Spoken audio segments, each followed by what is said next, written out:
Hey everyone, and welcome to a brand new video. Tonight we have 4 stories, from an otherworldly encounter at a bar, to a cabin in the middle of nowhere, and much, much more. I hope you all enjoy them. If you do, please be sure to drop a like rating. Let's see if we can reach 3 likes on this video. Subscribing if you are new is also very much appreciated, as I post content just like this all of the time. Sharing the video, dropping a comment, of course, all of that helps as well. Anyways, sit back, do whatever it is that you do to relax, and as always, I hope you all have a great night. I've always had a bad habit of getting myself into trouble, but I've never accidentally walked headfirst into a disaster before. A group of friends invited me to a newly opened bar. Work ran late and I was the last one still on the way. The address led me downtown to an area I'd never been to before. I'd only moved to the city a year ago, so I was still finding my way around. I took the bus relying on my GPS. At some point, the signal was lost because of the large buildings. My GPS jumped around, confused about where I was. I've always had issues like this on the rare trip to the larger populated areas. Normally I had someone with me to fill in the blanks before I got too lost.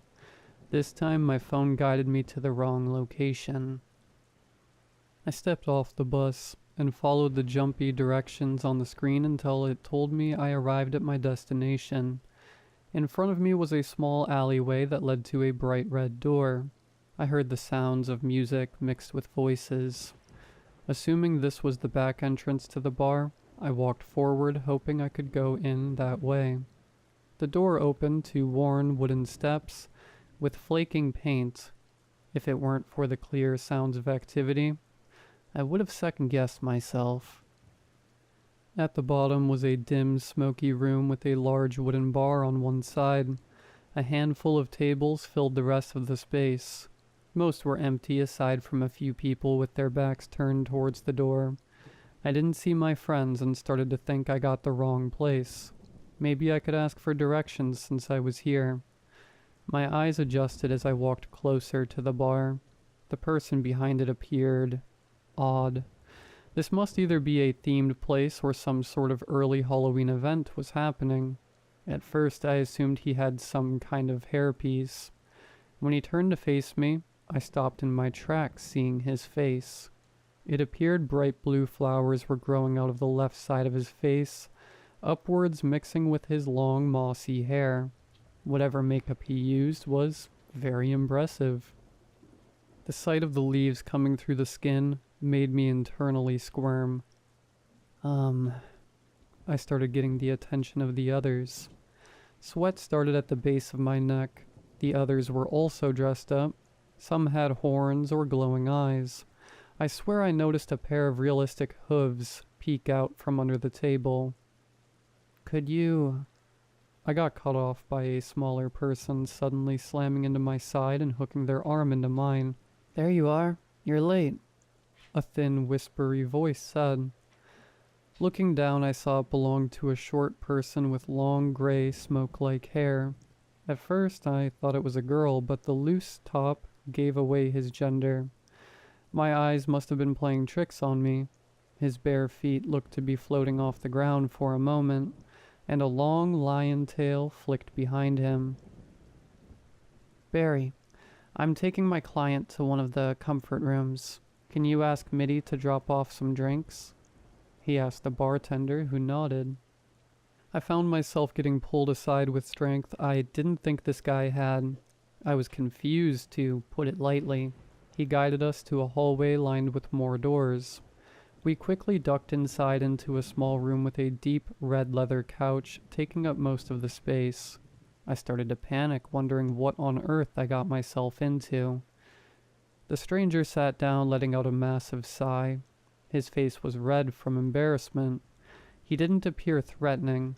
I sat beside him, waiting for answers. What is going on?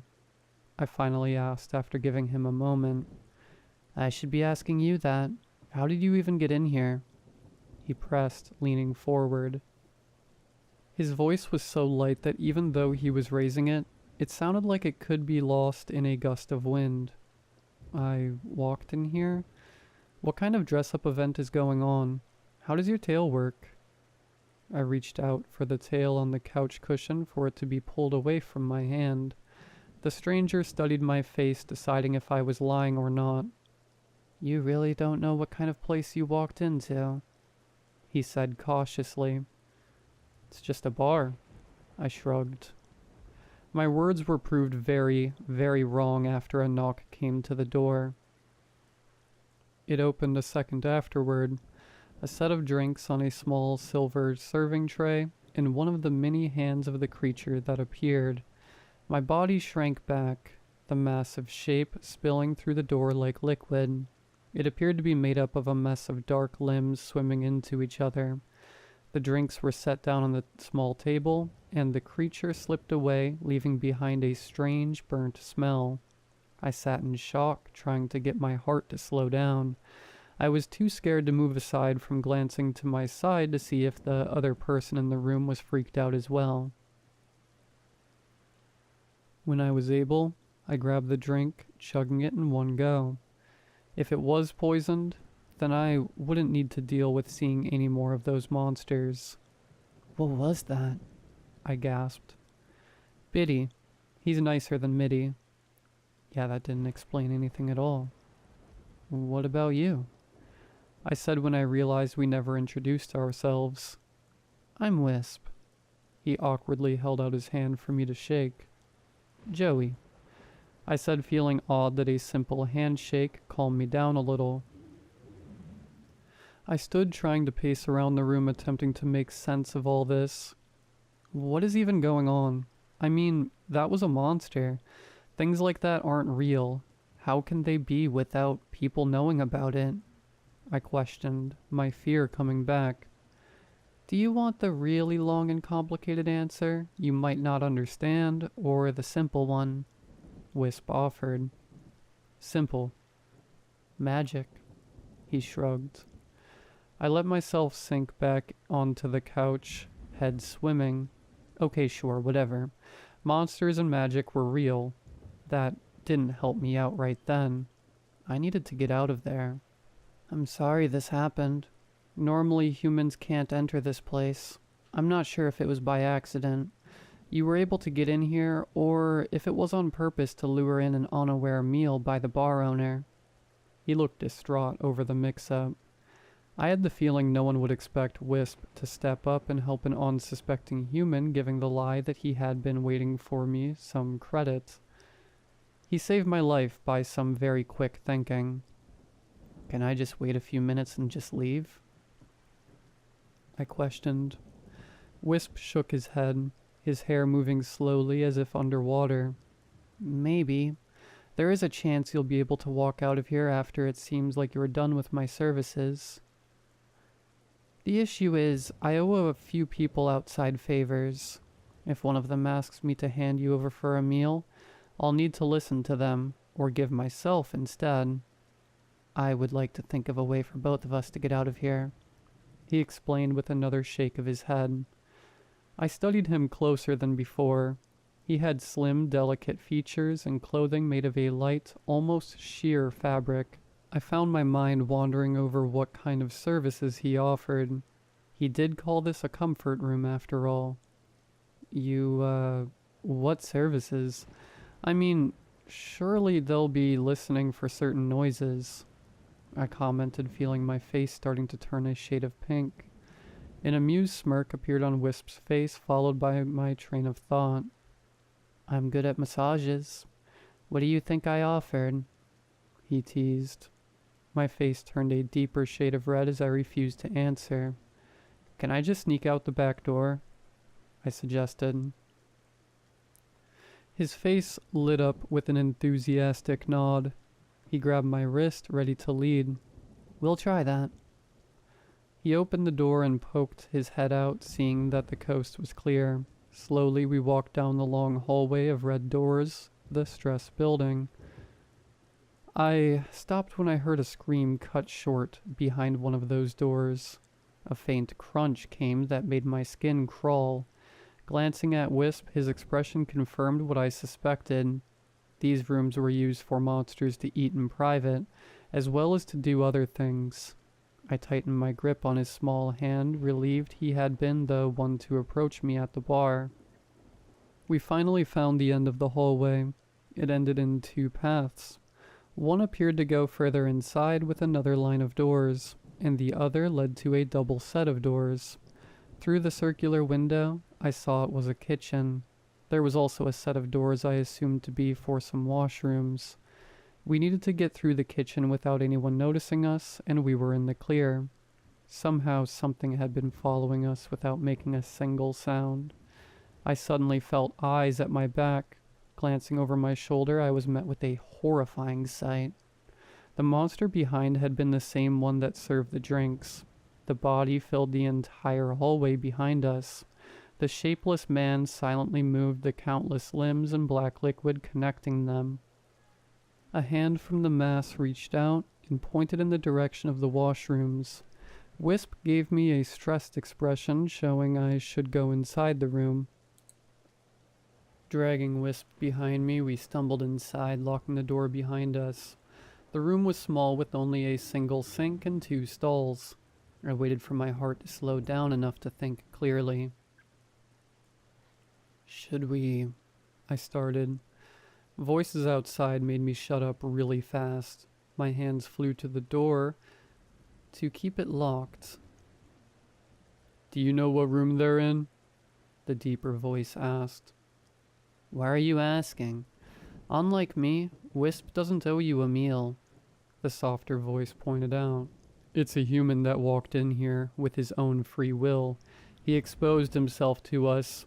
I can eat him if I want to without breaking any rules. Come on, I'll share." I held my breath, my brain almost shutting down from fear. God, why did I make such a mistake? How the hell am I going to get out of here with almost everyone in the building after my flesh?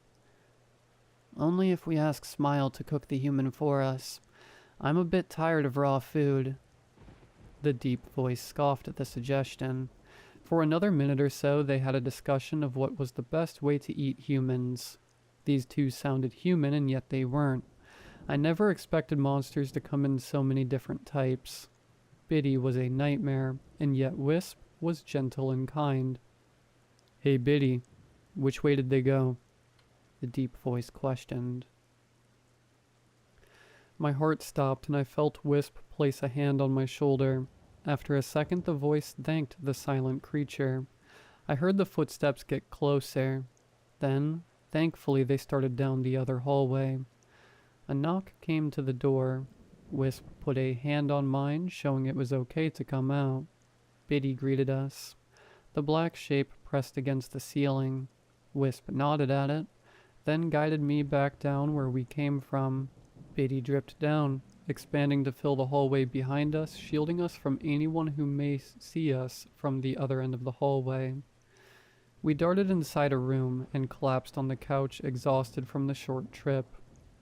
"Well, the entire kitchen wants to cook you, so no sneaking out the back for us," Wisp said, sounding disappointed.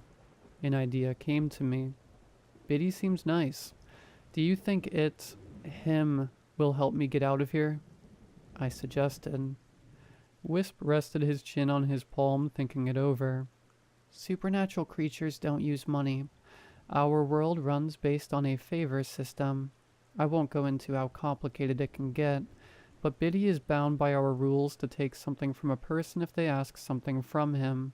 From what I've seen, he acts nice and does a few small free things to lure a person into asking for a bigger favor. In exchange, he'll take a part of their body and add it to his own." So Biddy was out of the question.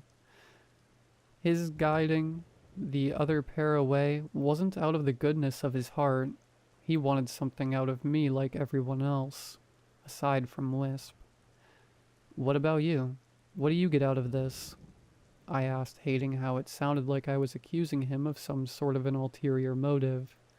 He sat back on the couch, not offended by the question. Some creatures don't include humans to the favor system simply because they're not part of our culture. It's unfair to hold you to our standards. However, some creatures won't eat if they don't. And aside from that, I can understand a little what it's like to be human. I'm not a strong creature. My services aren't worth much. I struggle as much as you would dealing with supernatural creatures. I didn't even consider something like that. This favor system didn't seem overly fair. Because of what Wisp was, it took more of him to repay favors and debts. I crossed my arms feeling stuck. There didn't appear to be a way out of all of this until it literally barged in. Wisp, I hear you have something interesting, a loud, excited voice said, causing us to jump.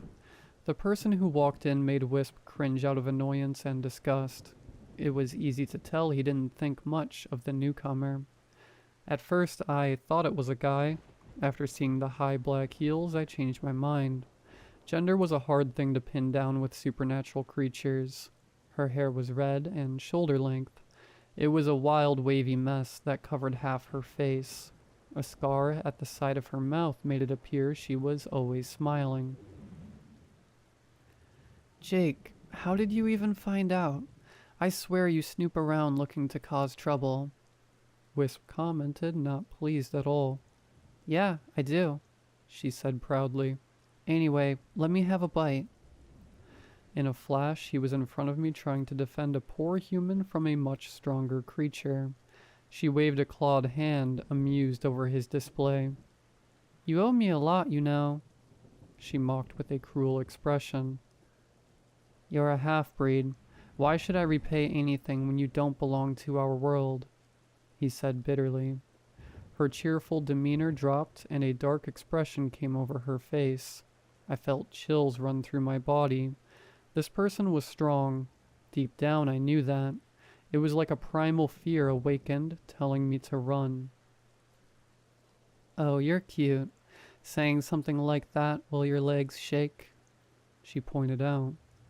He looked away, ashamed of the small tremble in his knees. We needed to defuse the situation. I put a hand on his shoulder to signal I would be okay hearing this person out. What do you want in exchange for helping me leave? I asked, preparing myself for a horrible answer. She moved her head back and forth, considering the offer. With some protest from Wisp, she reached out to take hold of my shoulders. For the next minute, her hands patted me down, feeling my arm muscles and studying my face. She emptied out my pockets, looked through my wallet, and then glanced at my phone. When my items were returned, a smile came back to her face. I have a plan to get you out of the bar. I know what I want, but I won't tell you until after you're outside, she offered. Can I at least ask for a hint for what you want? I asked. Nope. She crossed her arms and looked away. Agreeing with her was basically offering a blank check. It wasn't as if I had too many options. I had the feeling this person wanted more to be amused than a meal. Erase Wisp's debt to you, and we have a deal, I counter-offered. She shook my hand before Wisp got a word out condemning the exchange. His eyes grew wet, and I assured him that things would work out. I didn't fully believe that. He didn't either, but he nodded, wanting to try and stay strong for a new friend. Okay, here's what we're going to do. Jake started to tell us a plan. I was shocked by just how simple it was. I held Wisp's hand for courage, but mostly to make him feel better. Soon we left the room to walk out into the bar area. Fear ruined my stomach, and it was hard to keep myself steady. The place had gotten busier with all sorts of creatures sitting at the tables. Their countless, differently colored, glowing eyes watch our every movement. What do you have there, Wisp? One asked in a garbling voice that sounded like a flowing river. How about giving us a bite? Another suggested. Is that a snack or a partner? Can't you do better? That last jab stung a little. Wisp kept his head up high, refusing to acknowledge any of them. Jake had hung back to make a grand entrance into the room. She kicked open the door, placed hands on her hips, and stomped her heeled foot so hard the sound made the room silent. "There you are. You owe me a meal. Hand over the tasty little human," she demanded. Wisp stopped, and with a deep breath to steady himself, he started to follow the plan. "I don't owe you a full meal. I'll make you a bet. If you can catch me in the next 60 seconds, I'll hand over the human. If you can't, what I owe you will be null and void." Jake laughed in a way that made her sound full of herself. She agreed to the bet. Wisp nodded over to the bartender, who found an ornate hourglass, placing it on the wooden surface. He waited until everyone was ready, then flipped it, starting the timer. Jake's body was a blur I nearly couldn't follow. Her fingertips were almost touching Wisp when he disappeared in a puff of smoke. He reformed on the other side of the bar, floating in the air waiting for her next attempt. The next minute was chaos. Jake tore through the room, crashing into people and jumping off tables or walls, aiming for Wisp. He avoided her each time. I knew this was an act, but Jake appeared actually angry. Her cheeks grew as red as her hair when the cursing started.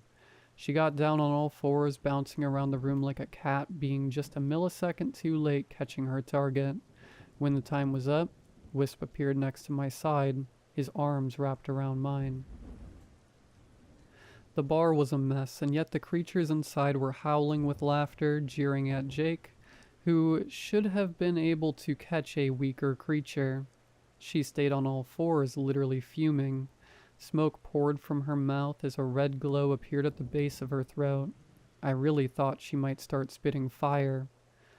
"I don't know what you did to get stronger, but that was BS," she shouted, voice tainted with rage. "What's the matter, half-bred? Can't catch a little bit of smoke?" one of the creatures mocked. "Shove it. Screw all of you. I already got a little nip of that human, and he's not even worth it," she screamed, putting on the best sour grapes display she could. The creatures glanced in my direction, at the small bite mark on my wrist she made before we left the other room. Jake was a strong creature, but due to her half-breed status, she didn't get a lot of respect. There weren't too many creatures in the room that wanted to eat something she had her mouth on, and the ones that did now no longer thought they could snag me away from Wisp. She flipped everyone off and stormed out of the bar. Once she was gone, the creatures started to clean up the mess and righting tables. We walked towards the door only to be stopped by some monsters patting Wisp on the back. I felt disgusted. They were only treating him nicely because he outran a stronger creature. "Come by with your new partner sometime. We'll get you a drink. We had fun watching the show," a creature with a set of horns commented. I felt my face get red, but we didn't correct him. We raced up the stairs the moment no eyes were on us. The cool night air greeted us in the small alleyway. I've never been so glad to hear the sounds of a busy city before. "You were perfect," I said to my new friend and scooped him up in a tight hug. The excitement of being alive got to me. I didn't even realize what I was doing until I saw his embarrassed face. I apologized and quickly set him down. We now only had one last thing to deal with. Jake appeared, a smug grin all over her face. "Okay, loser, pay up," she demanded. I sighed, wondering what she was going to chew off. Was I really going to still die tonight? "He's a human that made a mistake. Don't..." Wisp started. He got in front of me, but Jake easily brushed him off. Her hand shot in my pocket, fumbling around. Wisp let out a gasp at how inappropriate the action looked. I jumped back, feeling violated, letting her take my phone. She fiddled with my phone and then took off the case. She tossed it aside, not interested in it. She then pulled out the same model from her pocket, placing the case over it gleefully, showing it off. "I love Kamen Rider, but I can't find any merch of it," she explained. I got the case from a nerdy mystery blind box. I had no idea who the character was, but thought it looked cool enough and kept it. Who knew that would save my life someday?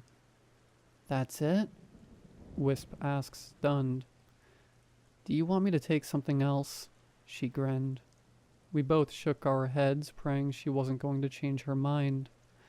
I put my number in your phone. Normally when a person comes across supernatural creatures, they encounter them again. You can ask for help, but I won't let you off easy again. Also, Wisp doesn't have a phone. I can arrange some meetings between you two. We sputtered at her suggestion. He had done whatever he could to save my life. That was all. Sure, I wanted to see him again, but that didn't mean anything. No, arranging a meeting would be a favor. You're just trying to weasel more stuff from him, Wisp pointed out. I'll just move into his place. The world stopped for a second. I didn't think I heard him right. Move in? Why move in? I dumbly looked at him for answers. Have you ever heard of those creatures that clean your place in exchange for cream on the mantelpiece? My species is similar. We keep unwanted pests out as long as you keep a candle with 3 wicks lit. You won't even notice I'm there, he cheerfully explained as if this was all normal. I found myself nodding my head to say I understood what he was saying, unaware that made it appear I was agreeing to him moving in. I mean, would living with a supernatural creature be so bad? Jake smirked, thinking of something unpleasant, making me want to punch her in the face. Are you sure you would be okay living with me? My place is sort of small, I commented, warming up to the idea. I don't take up a lot of space, and you can kick me out whenever you don't need my services. I frowned, not liking the suggestion. Did Wisp only hang out at this bar because he didn't have anywhere else to go? I didn't want him coming back here with people who didn't respect him. Do you think a taxi will pick us up? I wondered, looking him over. Any driver would have questions about his appearance. He shook his head and then reached up to pluck out one of my hairs. I know where you live. See you when you get home. His body disappeared in another puff of smoke, leaving me behind with Jake. She was grinning away, ready to tease me over the deal. I ignored her. My friend had been texting me wondering where I was. I decided to lie and say something came up, and headed home for the night. I hope I don't need to use Jake's number again. Right now, I really do not want to come across any other supernatural creatures again besides my good-mannered and polite new roommate.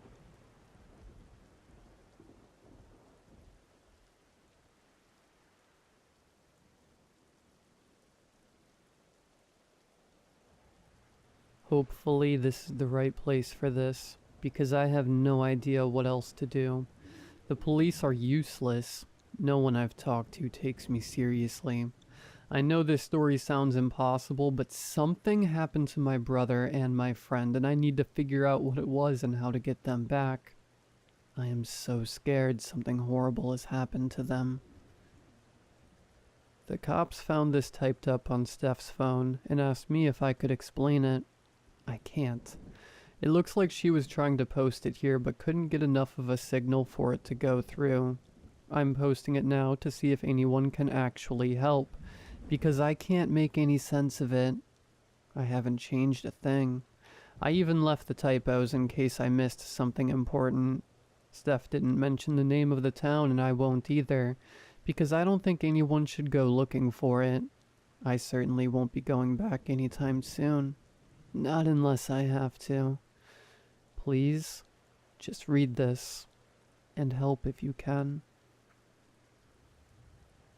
I'm sorry for any typos or if I leave stuff out. I'm trying to make this make sense, but I don't have long and it's getting hard to type.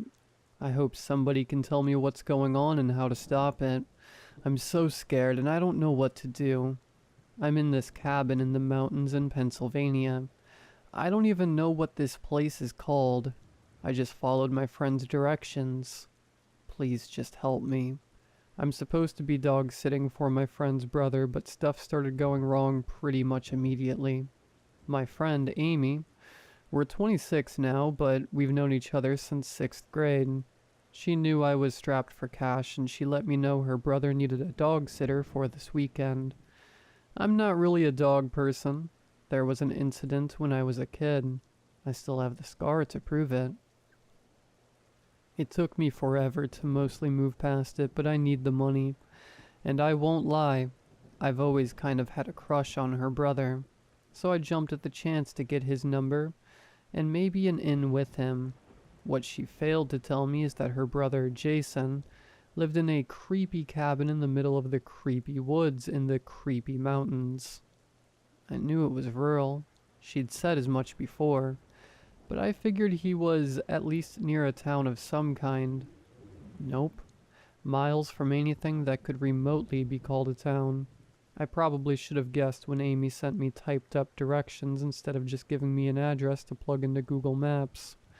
But I was too relieved about the job and didn't ask questions. I'd been trundling along a dirt road for over an hour, maybe two, wincing every time I hit an unavoidable pothole in my crappy old car before it happened. It was dark. I couldn't see more than 10 feet in front of me, even with my high beams on. No streetlights, and the trees blocked every last scrap of moonlight.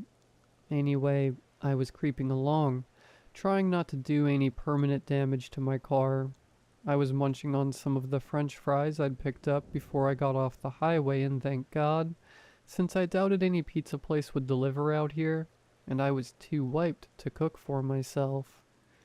I had rolled a window down since my AC was on the fritz, and the weather was weirdly hot for this time of year.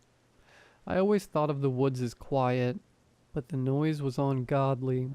The crickets were absolutely shrieking, to the point where I couldn't hear half of what was being said on the podcast I was listening to. It was honestly starting to creep me out, but I couldn't put the window up or I'd boil to death in the car. Then I heard what sounded like a scream. A human scream, and hit the brakes. I realized pretty quickly it couldn't be a person, not this far out in the wilderness, and on what must be Jason's private property. I knew some animals could make a sound like that. A fox, a mountain lion, whatever it was, I didn't want to be anywhere near it. I hit the gas again. Something streaked across the road in front of me and I slammed on the brakes and swerved, almost careening off the road in the process. I threw the car into park, my heart pounding, hacking up the French fry I'd been chewing. When I'd finally coughed it up and caught my breath, I heard the barking. I looked out and there was a dog on the side of the road, barking and growling, hackles raised. It had a collar on, so it was clearly someone's pet, not anything wild. I was too scared to get out of the car in case the dog decided to lunge at me, so I rolled the window up until it was only open a crack and whistled. It took a few tries, but eventually the dog turned to look at me. Almost instantly its demeanor changed. Ears went back, tail tucked between its legs. It crawled over to my car, jumping up and scratching at the window to be let in. That's when I saw the tag. It had the dog's name, Barney, printed on it, along with the owner's phone number. This was Jason's dog. I looked into the trees, wondering what he'd been barking at. Probably whatever I'd heard screaming. I needed to get out of here, with Barney. I unbuckled myself, reached back, and threw open the back door. Barney leapt in, panting and shaking, and I slammed the door shut. The dog whipped around to look at me, and I swear for half a second he looked ready to attack, but he sniffed my hand and calmed down again, laying down on the back seat. I turned and took off again, hands shaking. I turned a corner and saw Jason's house. On top, I saw the silhouette of what appeared to be a large fallen tree limb with gnarled branches sticking out in every direction. But the house was in a large clearing, no trees nearby. It wasn't until I pulled up closer to the house that I realized what it was. A mass of antennas and satellite dishes covering basically the whole top of the house, with cables stretched and twisted between them to form one haphazard mass. making the whole thing look like the floor of an untamed jungle. What could that be for?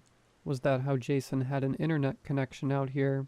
Or was he losing his mind from the isolation and building his own techie version of the Sarah Winchester house at the instructions of the ghost in his head? Can't say I'd blame him if he was, being out here by himself.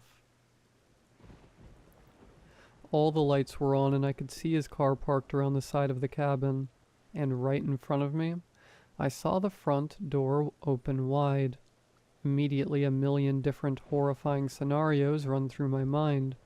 Did Jason have some kind of terrible accident, a heart attack, and run from the house for help? Did someone break in? Could that have been him screaming in the trees? I checked my phone. No bars out here. I knew Jason must have Wi-Fi because he worked remotely from up here, but it must not extend outside. I glanced at my mirror. Barney was quiet and still now, but his eyes were wide open, watching me intently. Sighing, I got out of the car, walked up to the porch. I glanced through the open door, standing way back. Everything looked okay from out here. I took one tentative step over the threshold. Still nothing out of place. No signs of a struggle. The furniture was all upright and where it should be. Jason's big screen TV and expensive-looking speakers were still there, and his car keys sat on the dining room table, so I doubted it was burglars. I was still freaked, though. Next to the fireplace, a glass front cabinet contained a number of rifles. I thought having one might make me feel safer, but I had no idea how to use one, or even where Jason kept the ammunition, so they were useless to me. Then my eyes moved to the fireplace, where 2 axes were mounted over the mantel. Perfect. I took one down. It was heavier than I expected, but it would have to do. I went from room to room quietly as I could, but everything looked normal. Finally, I made my way to Jason's office. My heart was practically beating through my chest now. I turned the knob and pushed it open half an inch. I used both hands to hold the axe over my head ready to strike, then kicked the door open and jumped back. The room was pitch black. Perfectly dark. Somehow the light from the hallway didn't seem to seep in there at all. Someone could be hiding out in there, and I'd have no way of knowing. I tried to think what to do. "Hey," I said, "the cops are on their way, so you better not do anything stupid. Just stay back, or you're in deep..." My voice sounded high-pitched and shaky, not intimidating like I'd hoped. I inched forward and, against my better judgment, reached inside the door frame to search for a light switch, holding the axe awkwardly in my other hand. Any second I expected something to reach out and grab me and yank me into the yawning black. But it didn't. I found the light, switched it on. The light, first of all, was weird, dense and orange-brown, so that I could barely see even with it on. Inside the room there was no one, but this place was weird. I'd expected a desk, a chair, a computer, normal office stuff. There were a bunch of computer monitors, maybe a dozen, more, on a series of folding tables that wrapped around the room. Under the tables, a bunch of processors were stacked horizontally on top of one another, basically as many as could physically fit down there, and everything was connected with a tangle of cords and wires, some of which ran up the wall and into the ceiling. One long cord stretched out of this mess and connected to a cube sitting in the center of the room on the floor. Nothing appeared to be on, but I could hear a dull buzzing, so maybe it was all just asleep. Setting down the axe outside the door, I took a few steps inside. I assumed the cube thing controlled it all, so I kneeled down to look at it. There were no buttons or anything obvious to press. Maybe it worked like a trackpad. I reached out for it, and a pins and needles sensation started in my fingertips. I guess I should have stopped then, but, well, I didn't. I touched it with the tips of my fingers. Everything awoke at once. A screeching sound shot out from behind the far wall of processors, nearly deafening me before I could clap my hands over my ears. The monitors, somehow they turned blacker, a darker dark that made my eyes ache, before rows and rows of green text scrolled rapidly down each of the screens. As far as I could tell, it looked like just random symbols, not any language I recognized. I crept closer to get a better look, and then all of it stopped. Silence crashed down over me, and the screens went blank.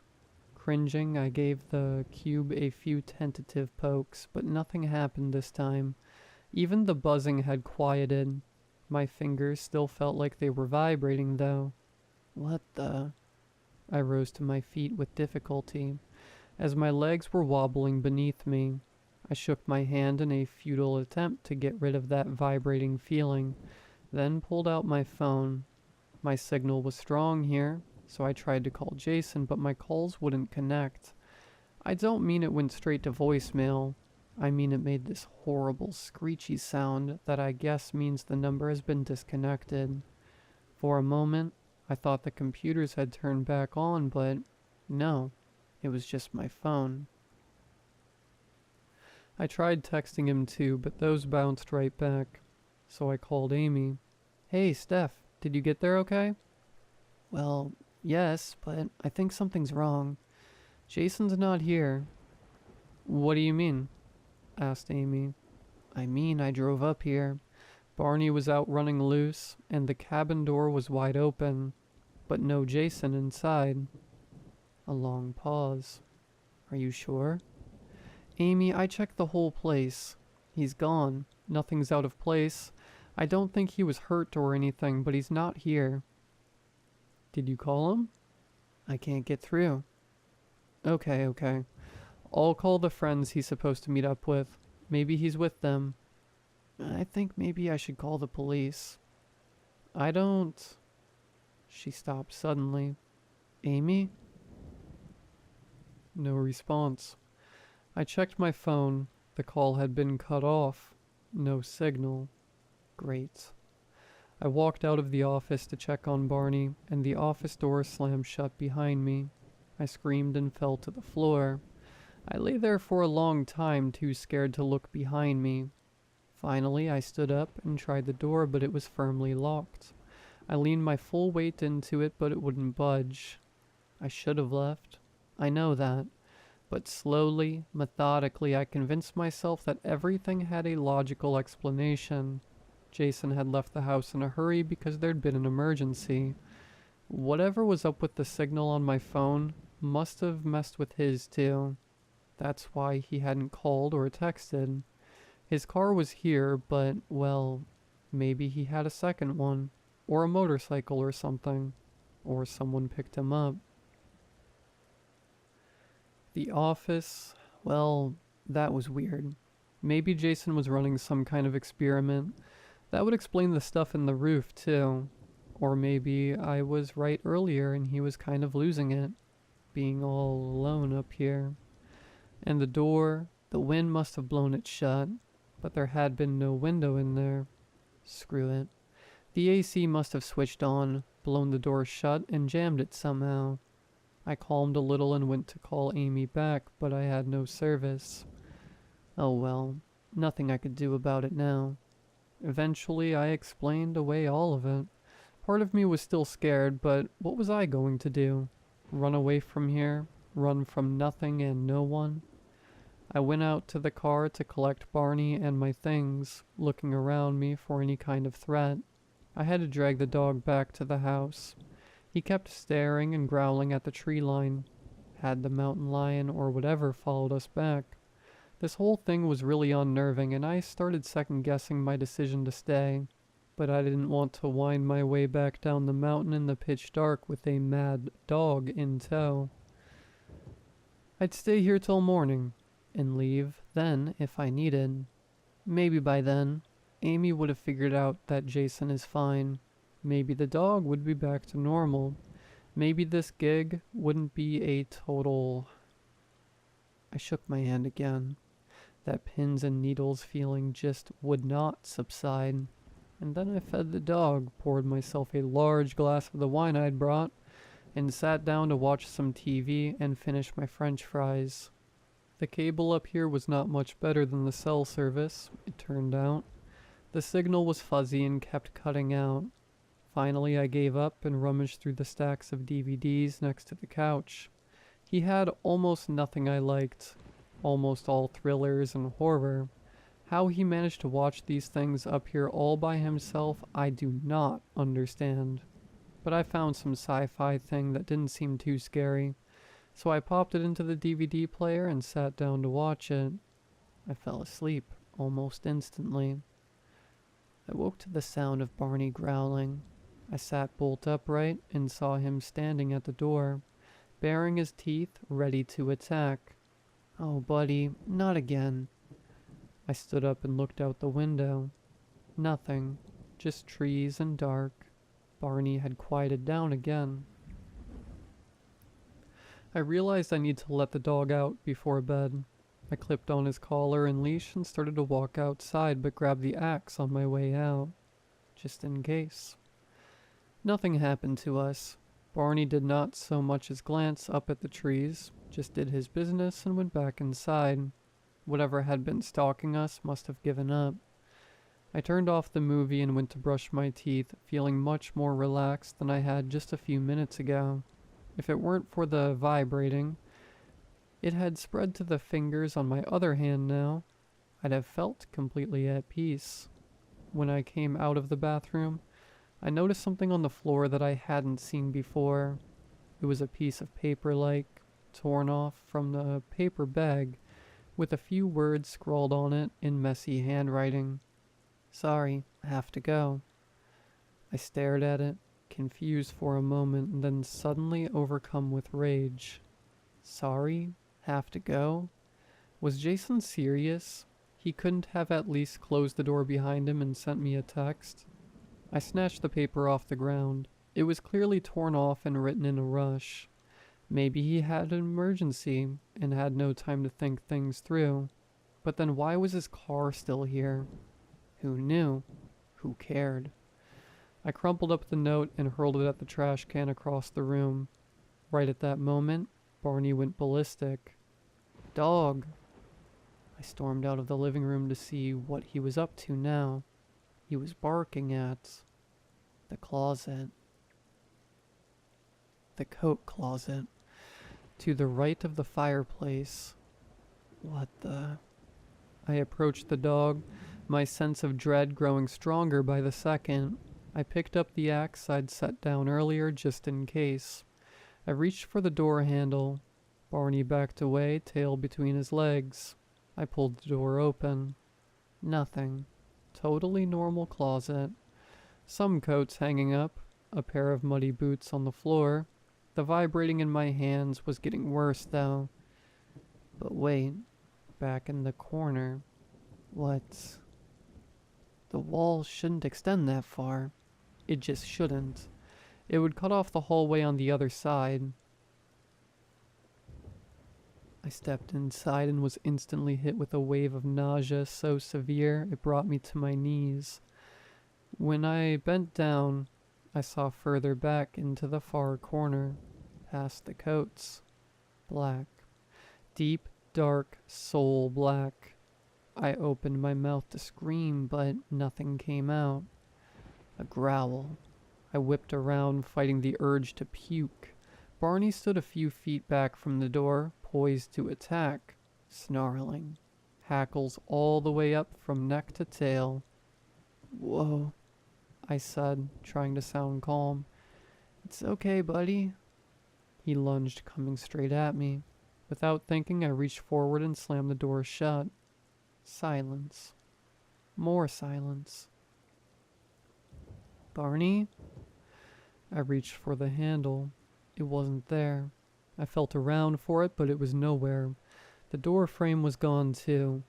No. I felt around frantically, hoping I'd just step to the side a little without noticing. I felt all along the wall, but nothing. I let out a terrified sob. Then Then, on the back of my neck, a breath. I screamed and fell and just kept falling. I awoke in perfect darkness. The ground was cold and hard, the air perfectly still. I sat up expecting pain, but I felt fine, except for those pins and needles. I looked around helplessly, eyes wide open but unseeing in the vast black. Then I felt something hard digging into my hip. My phone. I still had my phone. I yanked it out, and it was mercifully unbroken and still partially charged. But the image on the screen was messed up. It was like someone had shattered it and shoved the pieces haphazardly back together. I had never seen it do that before.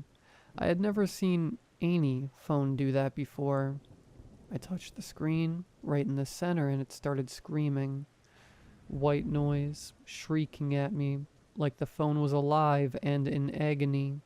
On the screen, circles rippled frantically away from my thumb as though trying to escape. I dropped the phone and the noise stopped, and immediately I regretted it. Getting that phone to work might be my only way out, or maybe I'd find a way out and need to call for help. I knelt down and felt around the ground by my feet.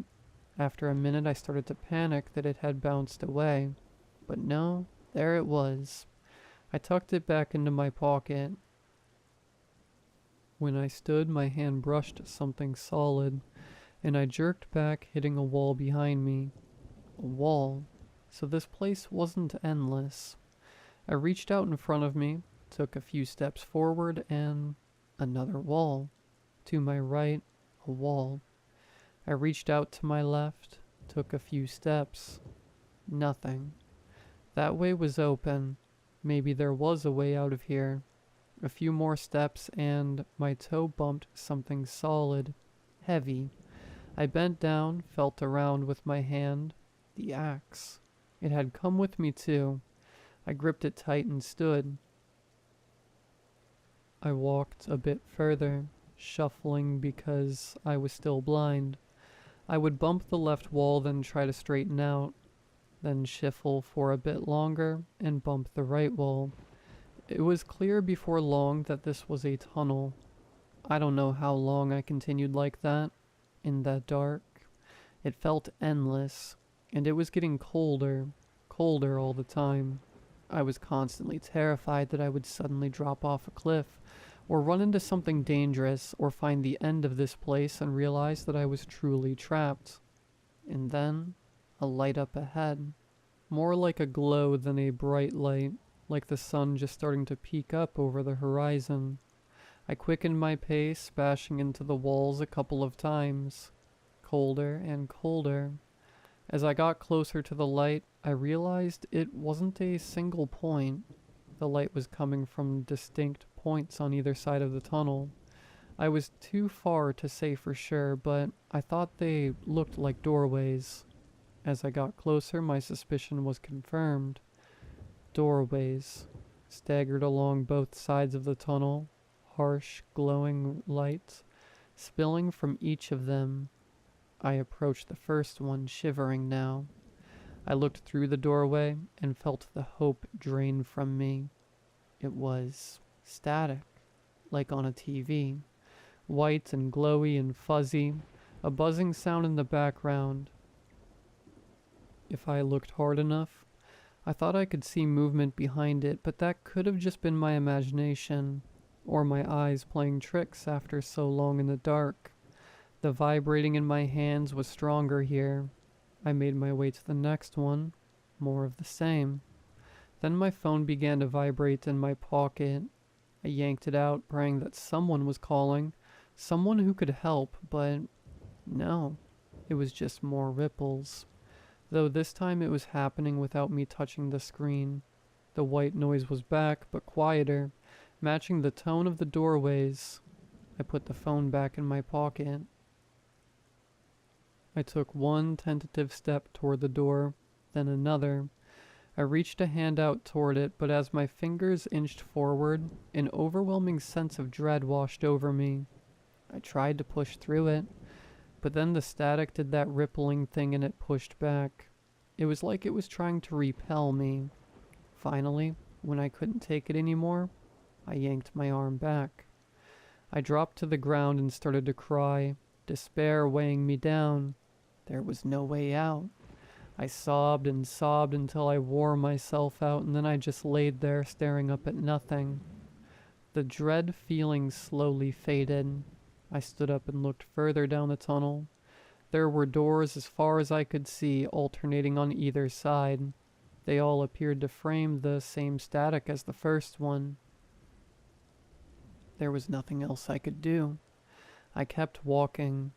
At first I looked closely at each doorway, trying to see if I could glean any meaning from them, but after a while I grew tired of it and gave up. I kept my gaze forward and trudged along for I don't know how long, until my legs started to ache with the effort. But then I noticed shapes in the static. At first I thought I was imagining it, that I'd spent too long in the dark and my mind was inventing things for me to see. But then the shapes were too defined to dismiss.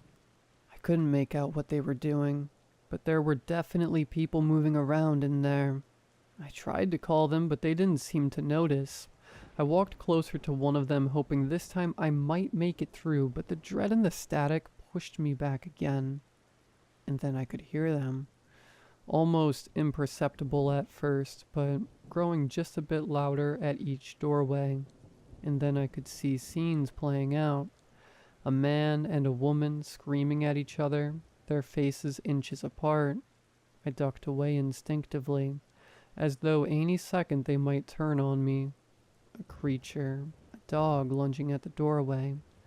That one made me jump back in terror, fearing for a second that it might be able to pass through. It didn't though.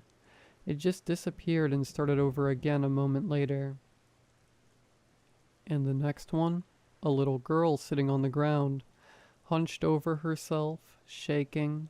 It took me a second to realize she was crying, sobbing. I felt strangely connected to her, like I could feel what she was feeling. I didn't have to get close this time. The dread slammed into me and I cried out. Hello? I said to the girl. Can you hear me? She just kept crying. She had no idea I was there. I collapsed, exhausted. How long had I been down here? Minutes? Hours?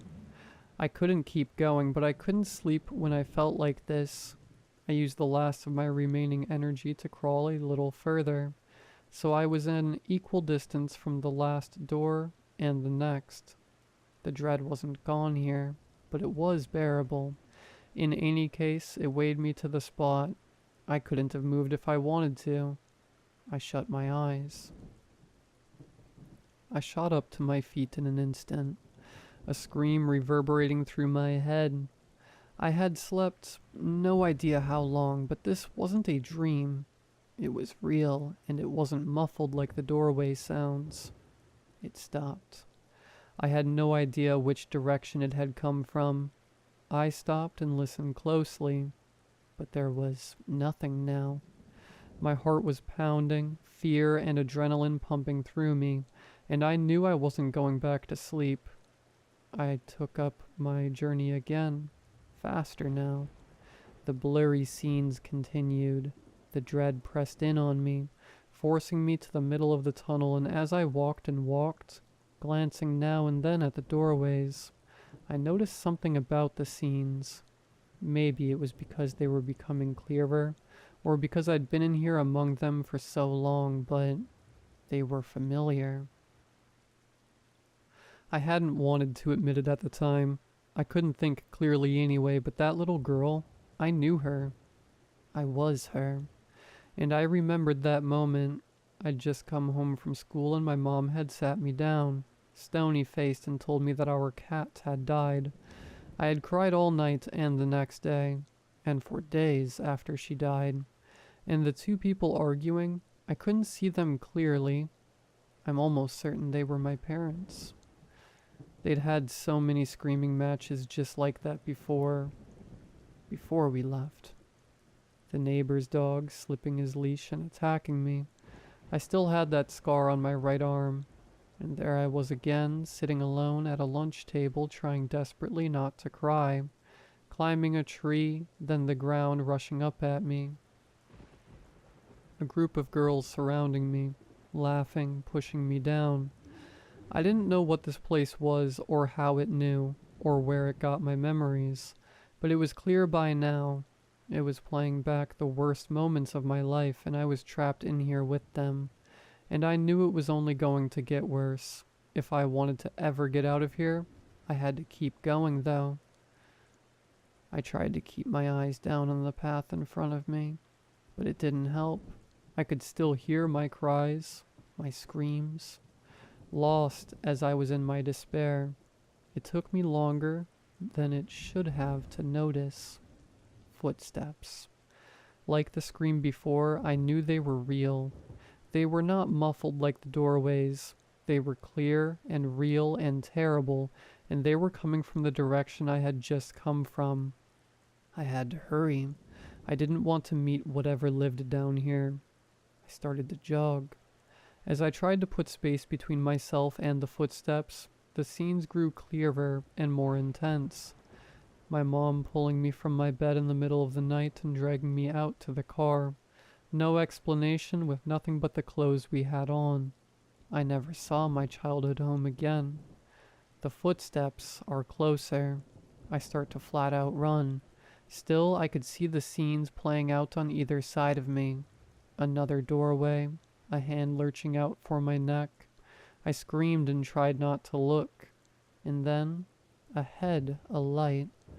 Not like the doorways, not a white glare. It was warm and soft, and it was straight ahead. My muscles were screaming in pain at this point, but I sped up, listened to the footsteps get closer all the time. The static sound got louder and louder, occasional screams and cries piercing through it. I was almost there when I noticed a dark figure in the light, just standing there, staring. I stopped for a moment unsure, but the footsteps were still haunting me. I thought I could hear yelling from that way, not the muffled kind from the doorways. A real, live voice. There was no choice. I took off again, ready to meet my fate in the light. As I got closer, the figure began to take shape, a large man draped in shadow, the light behind him blinding me to his features. I locked eyes with him, or at least, I imagined I did. He shouted something, and I raised the axe high and ran at him. I was almost there, steps away, when he lunged forward, hands outstretched. I screamed and swung the axe. It struck with a sickening thud, and the figure fell back into the light. He laid perfectly still, a dark pool forming around him. I stepped forward into the light and screamed. The axe clunked to the ground beside me. I knelt down to confirm the horrible act I already knew. Before me laid Jason, the life already gone from his eyes. His skin was ice white. His neck was half severed from his shoulders. He was dead. I had murdered someone. The thought raced around my mind, but I could not make it real. The footsteps, they were still coming, almost here.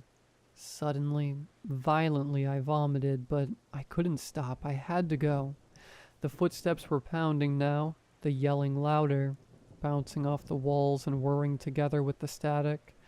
Going against all my instincts, I looked over my shoulder for the source of the footsteps. I recoiled in horror at the sight.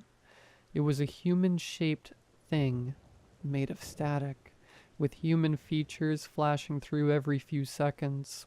A hand, an eye, a length of hair, and running straight at me. Arms flailing, feet pounding, voice shrieking incoherently between patches of static, like a radio station going in and out of range. Everything in me was repelled by this absolute monstrosity. Sobbing, I stumbled over Jason's body, slipping and coating myself in his blood. With one last scream, I pulled myself out onto the porch. I turned over and looked back. The tunnel was gone, along with the body, the evidence of my crime. I crumpled to the ground and gasped with relief, the full horror of what I'd done yet to wash over me. The vibrating in my hands was painful now, like pins and needles after I'd been laying on my arms for hours. I shook and shook them, but it didn't help. And then a shadow to my left and a growl. I leapt up. Before me stood an angry beast, teeth bared and hackles up, inching towards me. "Barney?" I said, my voice trembling. "It's okay, buddy. It's me. You know me." He lunged, and I leaped over the porch railing, falling hard on my side. I groped around for the axe, but of course it was gone, lost to the tunnel. I stumbled to my feet and tried to run for my car. The key was somewhere, miraculously still in my pocket, but it wasn't there. I stood frozen for a second. But the dog was coming, so I sprinted for the trees as the raging dog leapt over the railing and chased after me. I entered the woods running as fast as I could, as branches and thorns tear at my clothes and skin. I could hear the dog's growls just feet behind me. I had no idea which direction I'm running in until I stumble onto the dirt road and nearly fall over. I took a moment to catch my breath, but the dog was at my heels. I bolted into the woods on the other side. My foot caught on a tree root, and I crashed into the ground, face first. I cried out in agony, scraping my tongue along the now cracked teeth in my mouth. I could hear the dog on the road now, coming straight for me.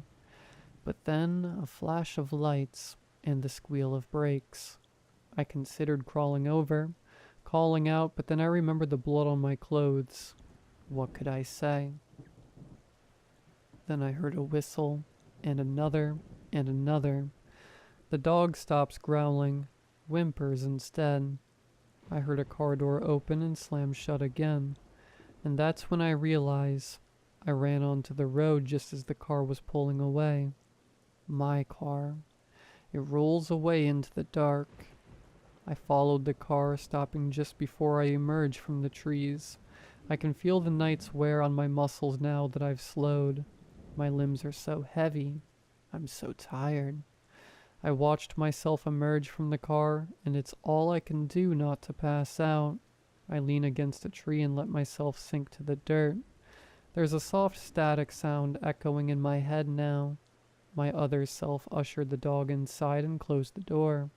I sat there, gasping for air, lost in my own horror and confusion, for I don't know how long. I think I passed out. I came to myself eventually.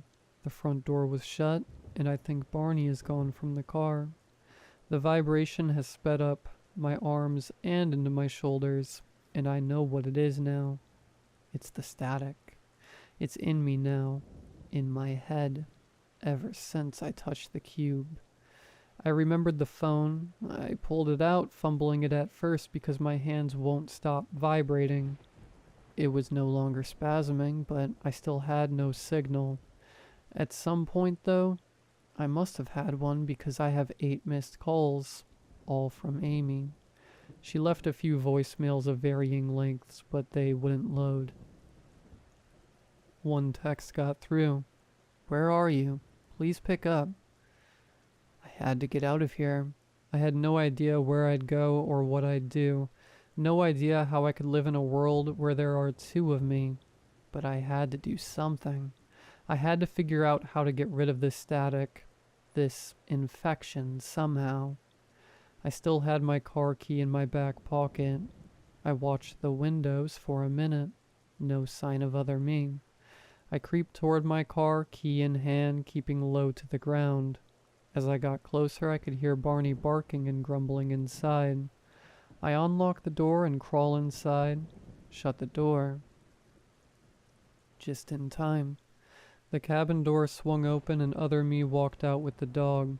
I ducked down so they wouldn't see until they were gone again. And then I just sat there, I knew I needed to go. I wanted to go, but my stupid limbs wouldn't move. I couldn't stop thinking about the sickening thud the axe made when it connected with skin and bone. My hands shook. I wanted to throw up, but there was nothing in me to come out. I could see the static then, patches of it, forming on my hands and arms, undulating and slowly spreading. I realized that the other one, has disappeared from the window. I must have gone to brush my teeth. Maybe if I can get in there and stop myself from ever going into that closet, then Jason won't be dead. Screw it. I had to try. Slowly, quietly, I pushed the car door open and crawled toward the house. I wince as the front door creaks, but other me didn't notice. I stood and looked around. That's when I noticed my empty fast food bag resting on top of the trash. A white paper bag. It was me. Future me. The note. I snatch it out of there and stare at it helplessly. What was I trying to say? Sorry, I have to go? What? I snatched a pen off the counter and tore off a strip of paper and started scribbling, hoping I'd figure out the note as I go, but my hands and arms shook so bad, and I could hardly feel them. And then I got to the word go, and then I heard the bathroom door creak open. I dropped the note and backed into the living room. Barney had been fast asleep, but he opened his eyes. Slowly, slowly he raised his head, his eyes becoming angrier by the second, and his mouth curled up in a snarl, and he was barking. I bolted to the closet just in time, slipping behind the door just as other me emerges from the kitchen. I ducked behind the coats and felt around in the corner for the back hole, hoping I could block me from going down there, but it wasn't there. It was just closet. Other me enters and everything changes. The shrieking sound from the tunnels is back, but it's in my head and it paralyzes me as I feel the yawning gap open up beside me. Other me leans forward to inspect it, stares deep into it, and I can't help it. My breath brushes the back of her neck. She screams and falls and is gone. The gap is still open. I don't know why I'm telling you all this. I need to hurry if I'm ever going to stop her, and the static is in my gut now. My heart. It's going everywhere, but I need someone to know where I've gone and why. And maybe you can stop it. Don't come here. Just stop it. I've got to go now. Sorry. Have to go. That's it. The police said she was probably just writing a story since the events here can't possibly be true. They have no explanation for why the phone was on the floor in the closet, or why the note was still there in the trash, or where Steph had gone. What, she just wandered into the woods in the middle of the night, in a strange place without the dog or any of her stuff? And where's Jason? They looked for traces of my brother's blood on and around the porch, but found nothing. It was raining by then, though, so who knows? The computers and the stuff on the roof is still there, but it doesn't seem to do anything. I touched the cube too, before I read Steph's message, and nothing turned on, but I think I felt a jolt in my fingers. I hope that was just nerves. The Wi-Fi was working fine. Steph's phone worked fine. The parts about her conversations with me are all true. I sent Steph's story to myself before I handed the phone back to the police. I brought Barney home with me. He's not hurt, but he's pretty shaken up. When we arrived, he ran straight to a corner of the living room and has been cowering there ever since. I keep bringing him food and water, but he barely touches it. He won't sleep, and I have to drag him outside for bathroom breaks. He also keeps staring at the door to my garage, alternately whining and growling. I've checked, and I hope I'm imagining it, but I don't think so. I think I see a shadow in the corner where there's never been one. I tried to approach, but I thought I could feel tingling in my fingertips. It feels like static, I got out of there, and I locked and barricaded the garage door. Please help.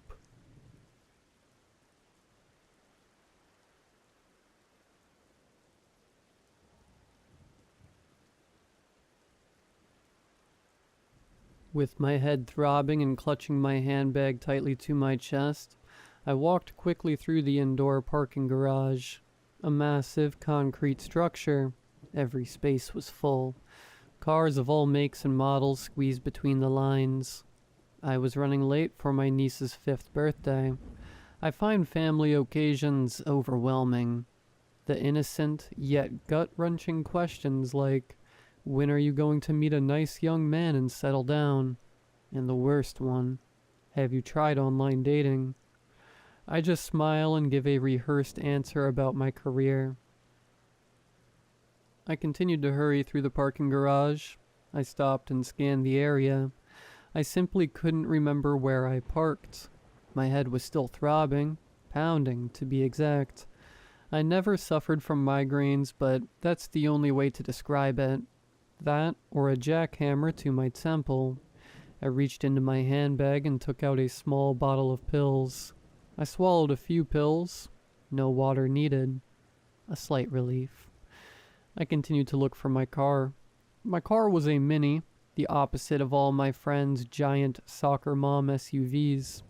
It suited me, small and understated. When I was young, my grandparents called me their little wallflower. However, unlike most kids, I never blossomed. Where did I park that thing? Although no one was nearby, I felt acute embarrassment. Let's be brutally honest. Everyone at some point has forgotten where they've parked, but they usually remember pretty quickly. Okay, let's regroup. My car must be here, otherwise how did I get here? Determined, I searched every row, car by car. I must have seen hundreds, maybe thousands of cars. The parking garage felt endless. The more I searched, the more my head began to pound and pound. It felt like my temples were going to burst. Again, I reached into my handbag and popped some pills. With hindsight, taking this sheer amount of medication should have raised alarm bells or rendered me unconscious. But at the time, I was so focused on getting to my niece's birthday party, it didn't even register. I would never forgive myself if I missed my niece's birthday. It hit me. Would anyone even know that I wasn't there? I wandered around the parking garage aimlessly. This is crazy. My car has to be somewhere. I spotted a tiny security booth by the entrance gates. Great. The surveillance cameras will show me exactly where I've parked. Soon this ridiculous ordeal will be behind me, and no one will ever know. I looked inside the security booth. There was an empty chair and a grainy old monitor. I waited for a while, but no attendant showed up. I tried to open the door, but it was locked. I strained to look at the monitor. The parking garage remained perfectly still. The time on the screen was 5:30. It suddenly dawned on me that since I entered the parking garage, no cars have arrived or left. I had no choice but to leave the parking garage. The security attendant never showed up. As I went outside, my headache roared back. It was relentless. I couldn't shake it. Swirling thoughts raced through my mind. Why did I not see anyone else in the parking garage? And did I actually park there? In the distance, I saw a large shopping mall. Maybe someone in there can help me find my car. After all, it must be where the shoppers park. I entered the bland 1990s shopping mall with 2 levels and a giant escalator in the center. The mall was packed with shoppers of all ages and ethnicities. I was forced to weave through several shoppers. I tried to catch a few of them in the eye, but they never looked back at me. It was like I was invisible. But I was used to that. I walked past several pointless stores where young store clerks mindlessly stacked shelves. One store that caught my attention was a clock store. It seemed misplaced. The store had every type of clock imaginable, from grandfather to cuckoo. I noticed that the time on each clock was 5:30. Surely that can't be right. That's the same time as the security monitor. I quickly checked my cell phone and the time was indeed 5:30. I continued on tentatively. I had this nagging feeling that something wasn't quite right. I passed a small drugstore, and my attention was drawn to a young, disheveled homeless guy with a large rucksack slung over his shoulder. He clutched his back as he picked up a packet of bandages from a shelf. He turned and stared at me. We locked eyes for a little too long. It wasn't sexual. I just knew that I had seen him before, but I couldn't remember where or when. I broke eye contact and moved on. I didn't have time to hang around. I needed to find someone who could help locate my car. I needed to get to my niece's birthday party. I looked up to the second level and saw the Holy Grail, an information desk. I stepped onto the escalator, but they stopped working, so I was forced to walk up. My legs felt heavy and my head continued to pound. The escalator on the other side worked fine. Shoppers whizzed past me, looking straight ahead, their eyes glazed over. I finally reached the second level. As I stepped off, shoppers whizzed up behind me. I rolled my eyes. Did the escalator really just start working? I wasn't surprised based on the day I was having. Irritated, I marched over to the super large information desk, which would fit perfectly in a 90s sitcom. As I arrived, a young female attendant flicked over the "I'm on a break" sign and left. I shouted out, "Excuse me, excuse me," but she didn't hear me. I stood there in disbelief, my head pounding harder and harder. I instinctively popped some pills. My headache remained. The relief was becoming less every time. The guilt of missing my niece's birthday party preyed upon me. So I impulsively followed the attendant through a back staff door. What's the worst that can happen? I get thrown out by a mall cop and they escort me to my car. I entered a dark corridor with a faint light at the end. I slowly walked along the corridor. My inner monologue was telling me to turn back, but I couldn't stop. I was drawn toward the light, but it became dimmer with every step I took. I heard a sloshing sound. At the end of the corridor, a middle-aged janitor slowly mopped the floor back and forth with dirty water. He didn't look up, oblivious to me standing there. "Sir, do you know where the young lady went?" I meekly asked. He turned his back and kept mopping slowly, back and forth. Losing patience, I raised my voice. "I need help to find my car." He moved away and continued to mop, a little faster. I snapped. "I'm late for my niece's birthday party." He tilted his head and looked at me with black eyes. He spoke with a mouthless face. "You shouldn't be here." I ran for my life back along the corridor. As I reached the door, I heard the sloshing sound. I couldn't help but look back. The janitor slowly mopped the floor, back and forth. I raced down the escalator, which was no longer working again. My heart rate matched my pounding temples. A blur of shoppers on the other side of the escalator flashed before my eyes. I headed for the mall exit. I started to hyperventilate. I couldn't breathe, my lungs empty of oxygen. I swayed from side to side. The shoppers continued to browse the stores. No one stopped to help. I stumbled toward the automatic doors. I needed oxygen. My body was shutting down, but the automatic doors wouldn't open for me. I dropped to my knees, gasping for breath. Shoppers stepped past me, and the automatic doors opened.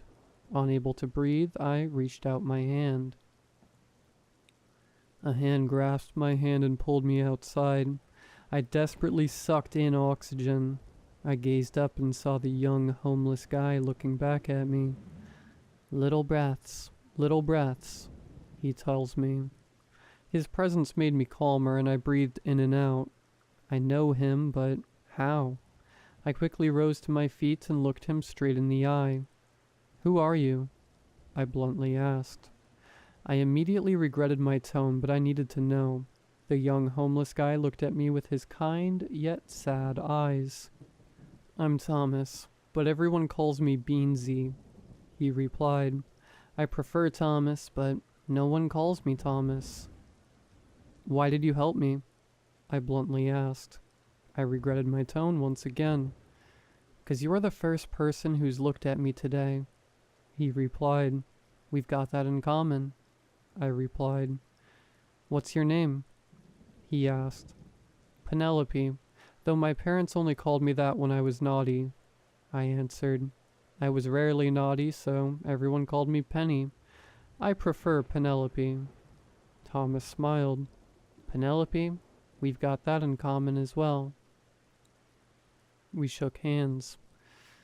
"What brings you here?" Thomas asked.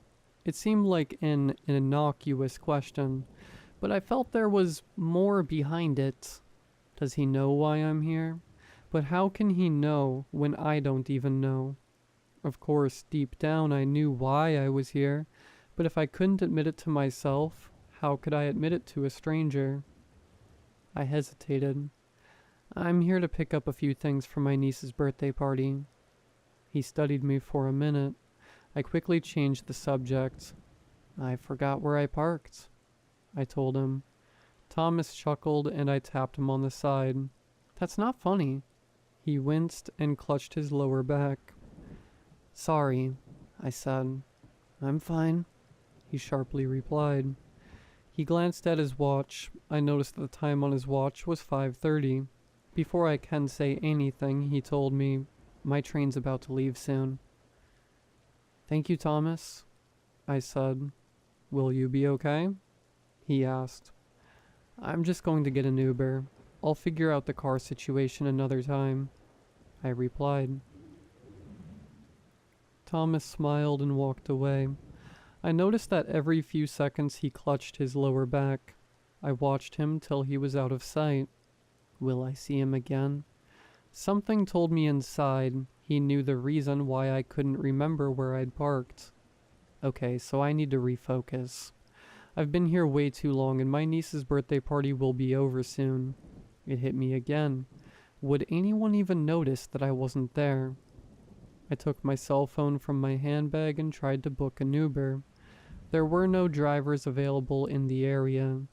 That's strange. I know it's not New York, but it's still a town. Undeterred, I googled for cab agencies, and there was only one agency. I went straight through to a male operator. I could hear sirens in the background. The operator asked, "Where is your location?" My head started to pound again as I realized I didn't actually know where I was. I quickly tried to search Google Maps, but I couldn't focus on the screen. It was all a blur. The monotone operator repeated, "Where is your location?" I tried to ask a passerby, but they ignored me and entered the mall. In desperation, I grabbed an elderly lady's arm and asked her, "Where am I?" She turned, and her dark eyes pierced through me. I quickly released her arm, and she carried on into the mall. The operator repeated the same question. "Where is your location?" I tried to describe the town. "There's this mall." The operator repeated, "Where is your location?" My head felt like it was going to explode. I shouted at the operator, "I can't find my car." The operator gave me the same cold response. "Where is your location?" I couldn't answer and I was forced to end the call. I looked around the town. I was lost. I popped some pills and walked quickly through the gray concrete town. I arrived at a small, old railway station with 2 empty tracks. I had no idea which direction I needed to go, but it didn't matter. I just needed to leave this place. Something was terribly wrong. On the platform, Thomas sat on a bench with his headphones on.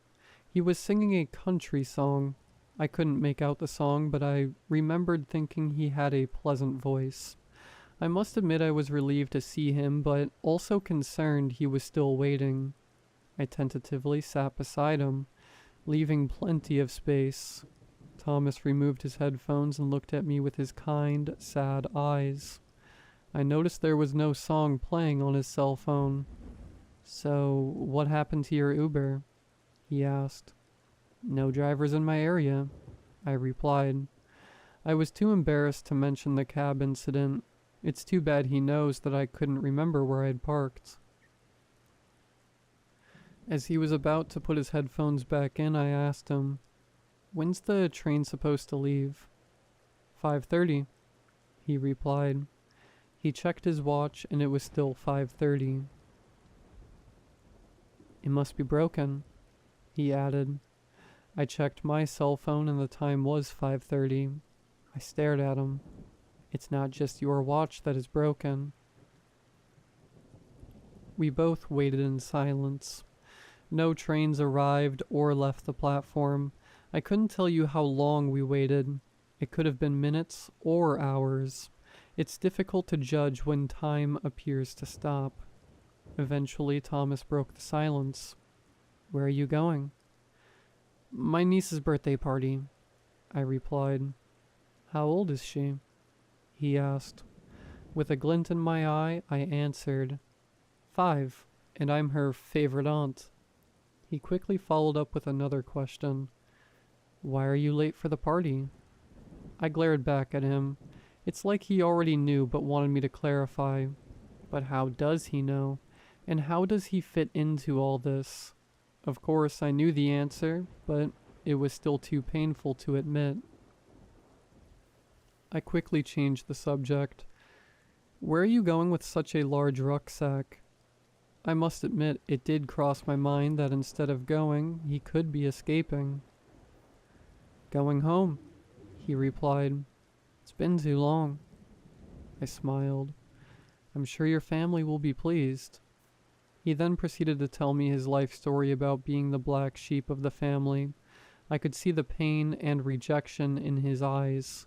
It was on the tip of my tongue to ask him why his parents kicked him out, but everyone deserves a second chance. I hoped that my family would forgive me for missing my niece's birthday party. By now I realized I wasn't going to make it. My only focus now was to leave this town.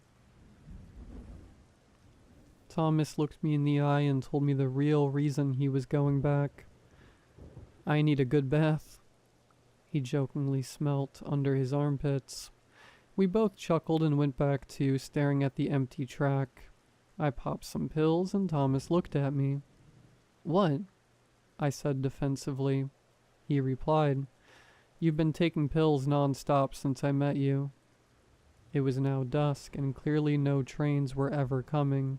Together, we headed back into the town.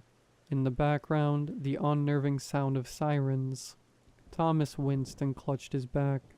Blood seeped through his jacket. "You're bleeding," I remarked. He quickly replied, "Just a scratch." I wasn't convinced. Thomas dropped back, struggling to lift his large rucksack. "Would you like some help?" I asked. He didn't answer and picked up the pace. We arrived at the shopping mall and Thomas stepped towards the automatic doors. I stopped, afraid to go inside. I had a strange feeling that once inside, I might never be allowed to leave. I came over all woozy. Thomas caught me as I fell. "When was the last time you ate something?" he asked. Inside the mall, nothing had changed. Shoppers continued to mindlessly browse the stores. We entered a 60s retro diner where customers sat in silence across from each other in booths. It was like they had nothing left to say. We queued at the counter and gave our order to a cashier, who barely acknowledged us. I kept the order simple: coffee and cake, one of life's simple pleasures. Thomas just ordered a coffee. I guess he lost his appetite. He was starting to look weaker. The cashier rang up the bill. Thomas looked down. I didn't mind paying. So I reached into my handbag, and to my surprise, I lifted out a wad of cash. Why the heck do I have cash? Out of the corner of my eye, I saw Thomas staring at the cash. We sat opposite each other in a booth. Do you get the feeling these people don't know we're here? I asked. Thomas gave a response I wasn't expecting. Can you remember the faces of everyone you meet? I felt guilty. He's right. We never stop to take the time to get to know one another. Even our close friends and family don't truly know who we are. My head started to pound, and I instinctively popped some pills. We waited for what could have been seconds, minutes, or hours. The diner owner, a large, jovial man in his 60s wearing an apron, walked over and put down our order. He spoke with a gentle southern drawl, but like everyone else here, he couldn't look us in the eye.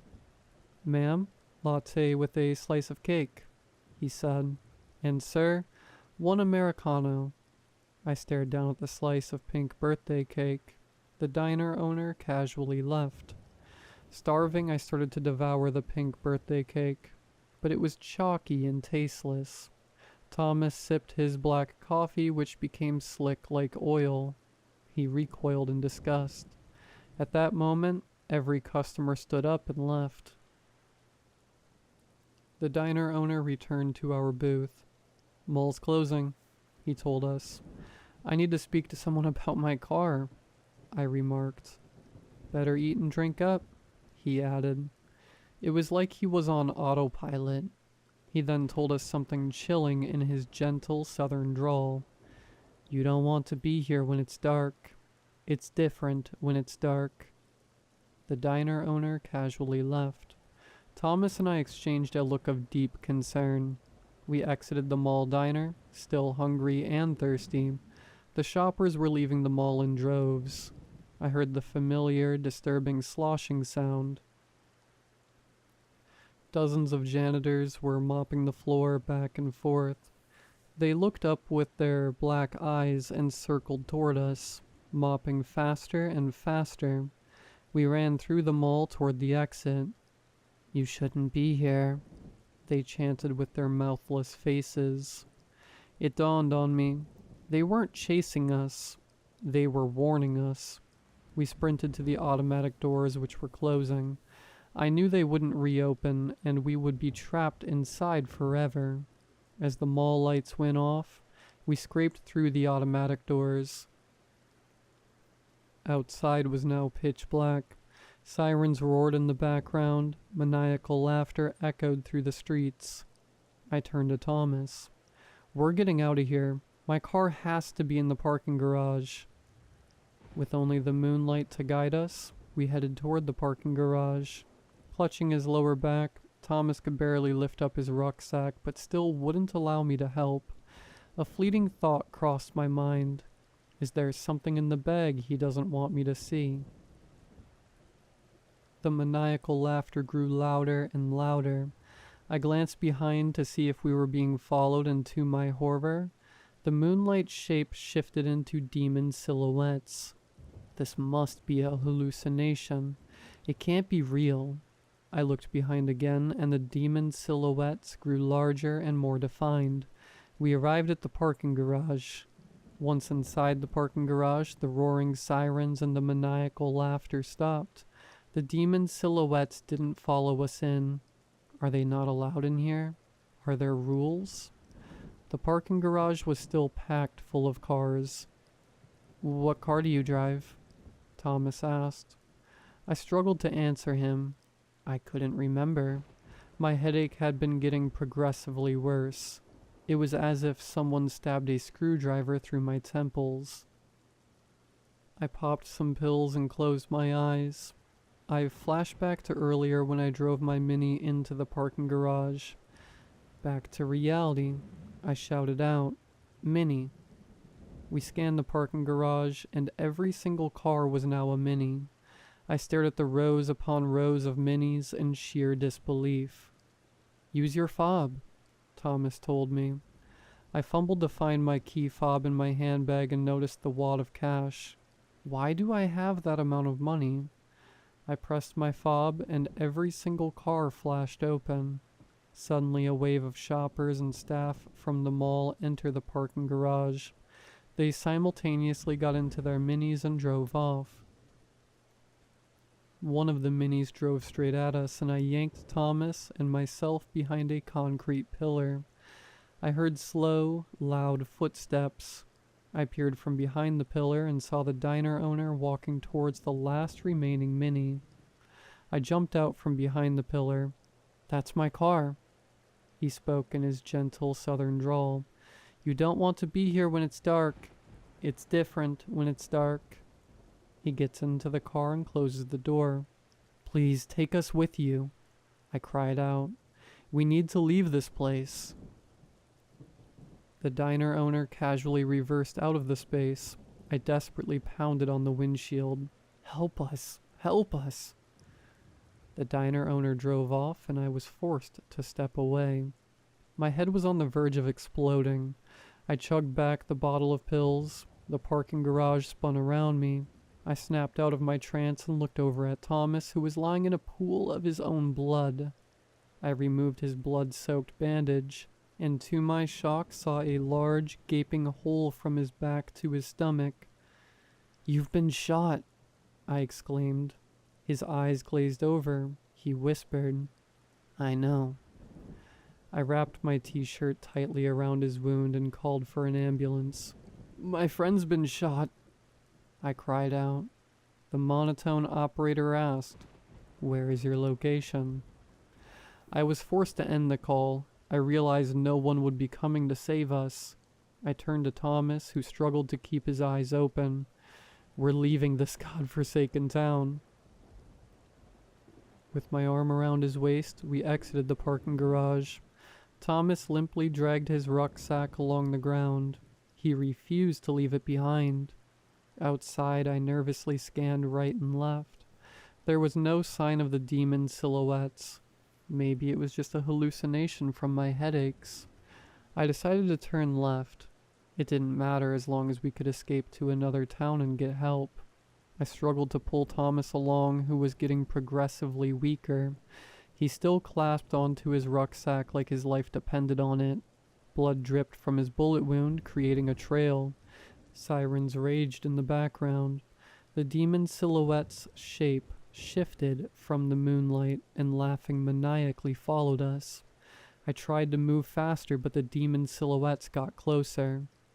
"Let me go," Thomas gasped. "We're in this together," I told him. "We're going to leave together." We were forced to hide in an alleyway. At the end of the alleyway, I saw a bright, shining light. I had a sudden awakening. We needed to pass through the light.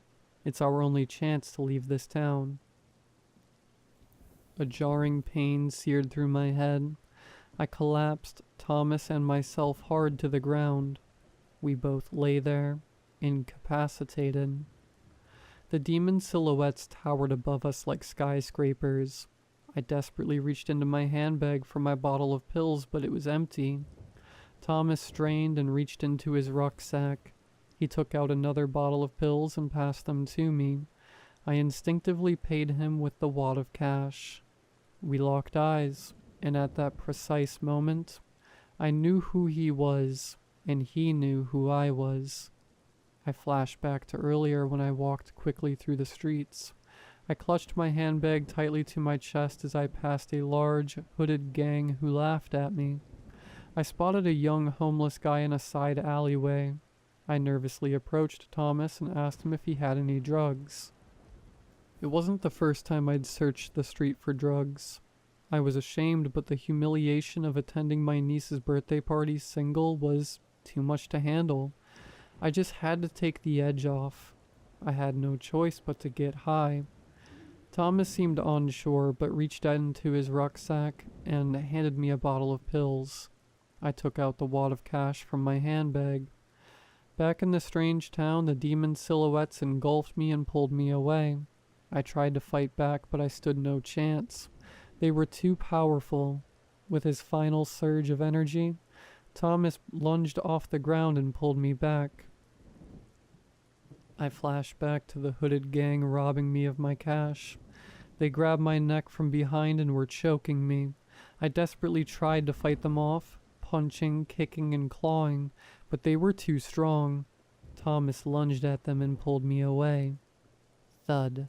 A hooded gang member shot Thomas in the back, who collapsed to the ground.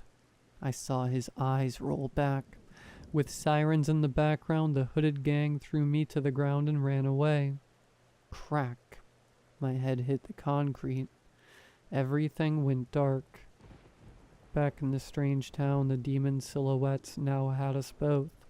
They pulled us further away from the light into darkness. Thomas was too weak to fight back. His eyes glazed over, but I refused to give up and pulled us back toward the light. I screamed out, "We need to leave this town." I woke up being rushed on a gurney by EMTs into the ICU. I passed a janitor with his eyes down, mopping the floor back and forth. I dipped in and out of consciousness. The doctors checked under my eyes with a light and called out my name, Penelope. I caught a glimpse into the neighboring room of doctors performing emergency CPR on Thomas. Everything went dark again. Back in the strange town, the bright light exploded toward me like a supernova. I reached out my hand, which was absorbed by the light. I was ready to pass through. I looked behind at the demon silhouettes dragging Thomas out of the alleyway. What would be his fate? Would he be destined to live for eternity like the other soulless entities here? The light had now absorbed half my body, but I couldn't leave him. I must save my friend. So I pulled away from the light and entered the darkness.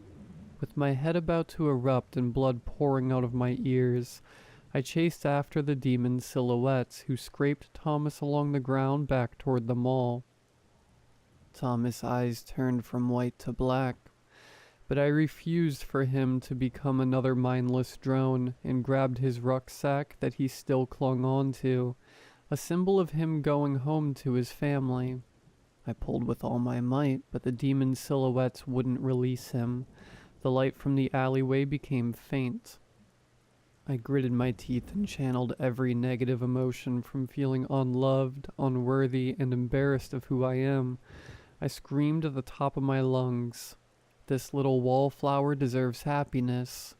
And with one final burst of energy, I ripped us away from the demon silhouettes into the light.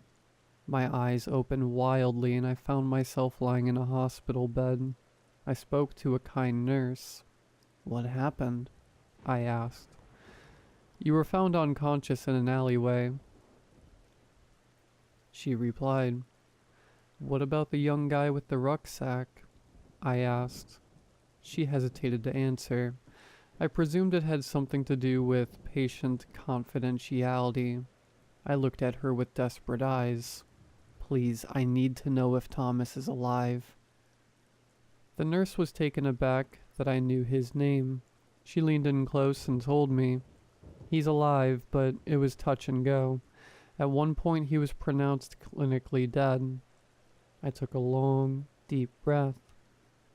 While recovering from my head trauma, I regularly took trips to see Thomas. He was always asleep and hooked up to machines. A few weeks later, I was declared fit to leave. But I didn't want to. I needed to speak to Thomas. I needed to find out whether the strange town was real or a dark part of my subconscious. If we were there, and the events actually happened, there would be proof of an alternate reality. Some would call it purgatory. I wasn't sure which answer I was looking for. Both terrified me. Only Thomas could provide the answer. So every day for over a year I waited on a bench outside the hospital for him to leave. I was banned from going inside, so I had no choice. One nondescript day, Thomas walked out of the hospital with his rucksack slung over his shoulder. He was slimmer than I remembered, but looked fresh and healthy. Although I had longed for this moment, I decided to let him pass by. The strange town was my burden to carry, and I wanted Thomas to be free to move on with his life. Thomas continued to walk away. He stopped and turned to look at me. We locked eyes, and I knew at that moment what happened to us was real. There was an unbreakable bond. We had both experienced the strange town. Together we left the hospital and walked along a busy street. We passed people grinding through their everyday lives, oblivious to the truth. Thomas and I don't say anything to each other. We don't need to. We know what happened. Up ahead was a street diner. Thomas turned to me. "Shall we get a coffee?" "It can't be worse than last time," I quipped. Inside the diner, we sat across from each other in a booth. The diner owner, a middle-aged, slim Italian-American woman, put down her coffee and cheesecake. She spoke with a thick Brooklyn accent. "Better eat and drink up."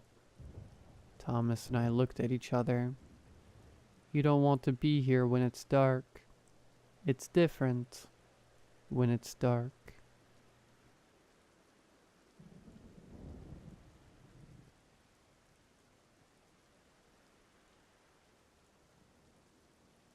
The ping from the computer in the corner tells me that a new order just came in, which means he will be back soon to cut me open.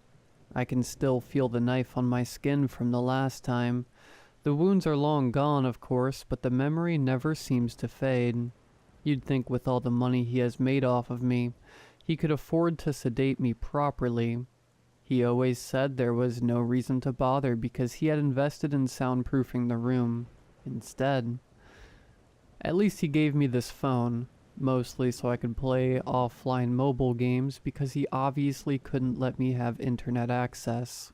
Which is why, when I finish writing this, I'm going to send it, even if it can't go to anyone yet.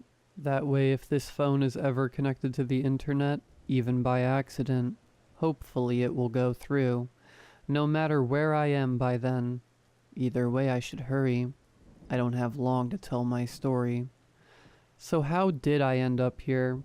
Well, I'm sure everyone says this, but the whole thing started innocently enough, with a car crash. I was 17 at the time, and we were all on our way back from a party. It turned out that the designated driver hadn't been taking their job as seriously as we had expected. I don't remember the accident. Either I had fallen asleep in the car, or my mind just blocked the memory out. I'll never know. But I do remember waking up in the river. The car was upside down and water was seeping in, slowly filling the space around us. It might sound strange, but I remember my first thought so clearly, even all these years later. It was, "Please don't let me die in my crappy hometown." I won't say where I lived exactly. It isn't really important.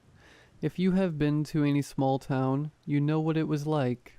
It wasn't just that it was boring there, with nothing to do in the evenings but drive out to a field and get drunk with whichever classmates could manage to sneak out that night. It wasn't just that I was a teenager yearning for bigger and better things. After all, I haven't been a teenager for a long time and I still hate it there. No, it was the people. I am sure they weren't any worse than people anywhere else, but with so few of them present, relatively speaking, it could be inordinately difficult to find anyone you really meshed with. Sometimes you just had to spend time with anyone you could tolerate, and who returned the favor. After the accident, there weren't many of those left for me. I was the only one that survived that night. The paramedics were astounded that I was still alive after so long underwater. They theorized that I must have ended up in some sort of air pocket that kept me breathing until they arrived and pulled the car out. I tried to tell them what had really happened, that I had, in fact, been breathing in river water for over an hour, feeling myself drowning and dying over and over, but without the blissful darkness to release me. Instead, I would reset back to perfect health, then repeat the process again. Just a functional eternity of agony until rescue came. No one believed me. They chalked it up to a near-death hallucination, and eventually I convinced myself of that too. After all, the alternative was impossible. It took me a long time to come to terms with the fact that I survived when no one else did, but that's not something I want to dwell on here. I've dwelled on it enough in therapy.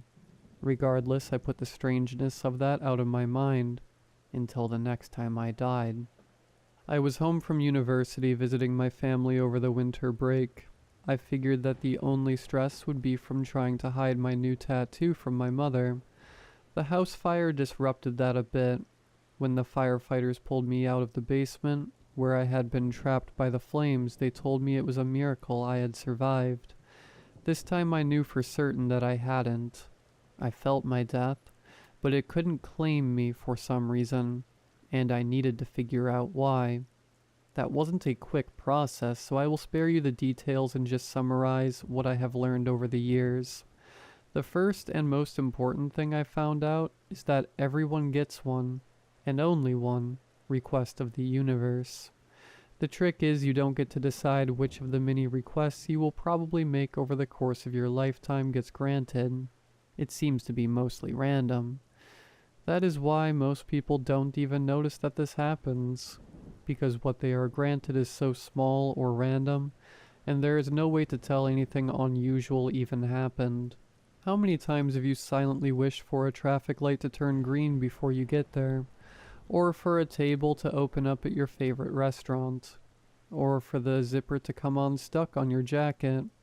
We make so many tiny, inconsequential wishes or requests of the universe that most people's boons end up being nothing special. Mine was a little different. Basically, I can't die, but only if I am in my hometown. Yes, I have tested that. It turns out it was sort of a monkey's paw type deal. I got what I wanted, but only that. I won't die in my crappy hometown, but the second I leave, all bets are off. I would recommend that people be careful with their wording, but it wasn't like I was even intentionally making a wish. Was I? How could I have known? How could anyone? So the whole thing was a bit of a mixed blessing. Immortality might seem like a nice thing to have, but it also meant I was stuck there, in the place I hated since I was a child. I could still have left, of course. Realistically, I would only have been taking the same risk that anyone does when living their life. But how many of you could really walk away from that kind of safety? Whatever you think, you'll never really know until you face with the same decision. I used to leave time to time, but whenever anything went wrong, all I could think was, what if I die here, like this? So I left town less and less, drawing in on myself. Perhaps the irony was intentional. The wish I made because I wanted nothing more than to leave was what kept me there, of my own free will. So I stayed, but since I knew I couldn't die, I began taking greater and greater risks. Perhaps it was to make up for my own cowardice, or perhaps it was simply because I was miserable. I bought a motorcycle that I drove much too fast. I took up base jumping, splunking, bungee jumping, rock climbing, though the cliffs in town were nothing to write home about, and that was how I met Reese. Reese was part of the admittedly small, thrill-seeking community in town. Honestly, he was kind of mean, but like I said, in small towns you have to make do with what you've got. At least he was exciting. People said that he took things too far, that he was reckless, even cruel.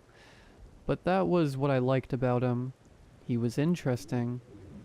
And really, what was he going to do? Kill me?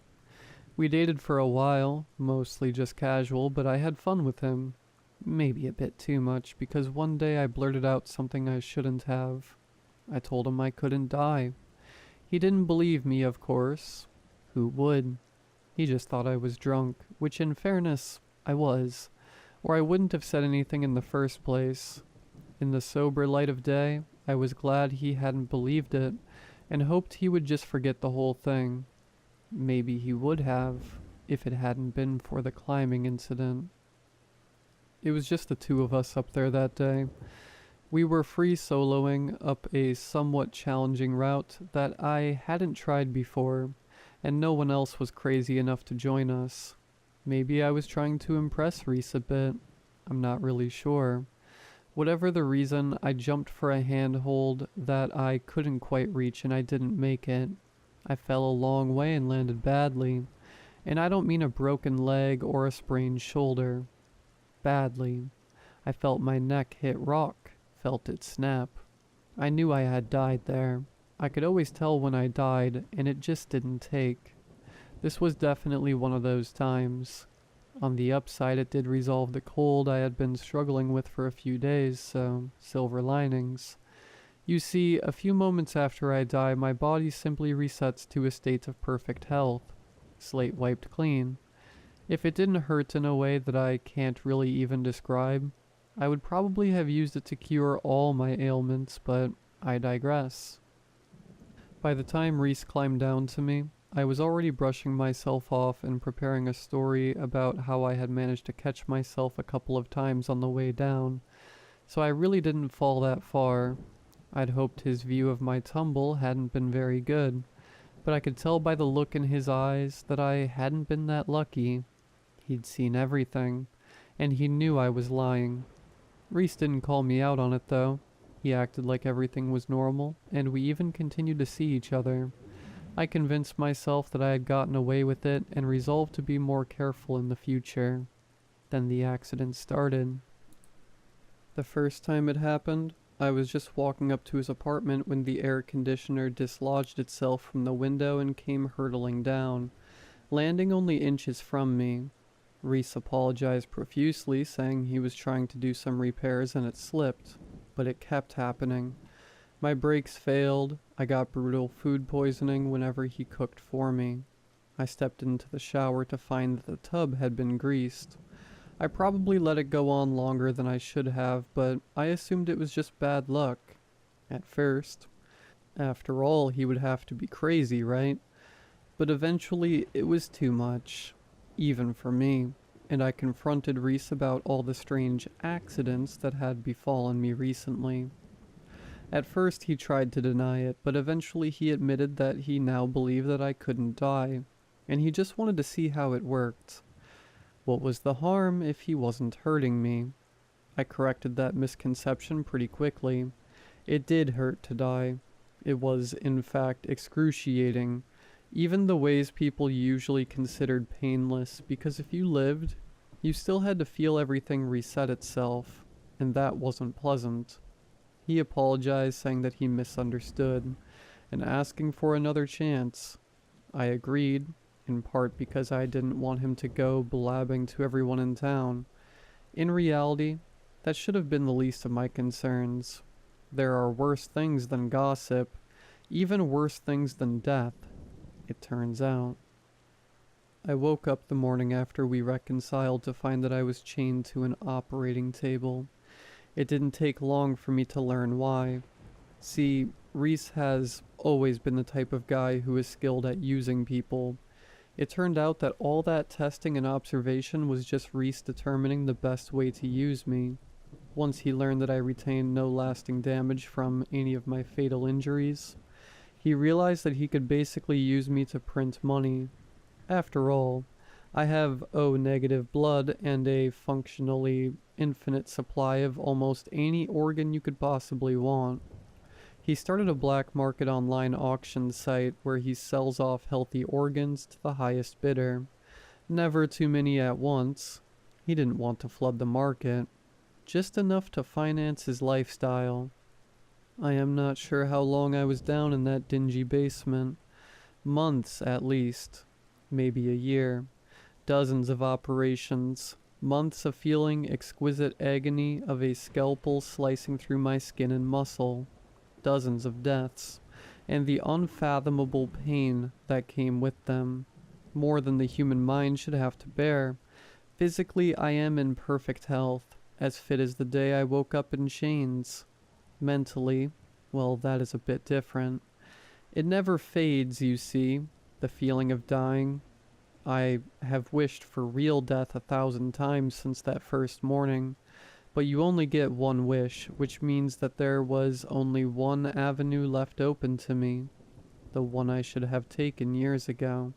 Before I even ended up in this situation, I needed to leave my hometown. The idea took way too long to occur to me. In my defense, I haven't been in a great state of mind lately, but eventually it occurred to me that while I had told him I couldn't die, I never mentioned the one string that came attached. So if I could just convince Reese to move on, even just a few kilometers outside of town, then this would finally all be over. It took time. I needed to be careful. If I pushed too hard, tipped my hand, I might never get another opportunity. So I was patient. He had gained a fair amount of wealth by then, so I began by wondering aloud how he would keep justifying his repeated visits to this town, despite the fact that he had otherwise relocated to a mansion on the opposite coast. All those trips were bound to look suspicious, wouldn't they? Couple that with his mysterious wealth, absent any legitimate source of income, and some small-town cop was liable to start asking questions, maybe even get a few search warrants. The cops in that town were, for the most part, very bored. They wouldn't be expecting this, of course, but while they were searching for his meth lab or grow op, they might inadvertently stumble upon something he didn't want them to find. I didn't suggest that he move me. Instead, I suggested he release me before he got caught. He had plenty of money now, didn't he? And it wasn't like I could ever tell anyone what he had done. Who would believe it? I didn't truly think he'd agree, but it couldn't hurt to try.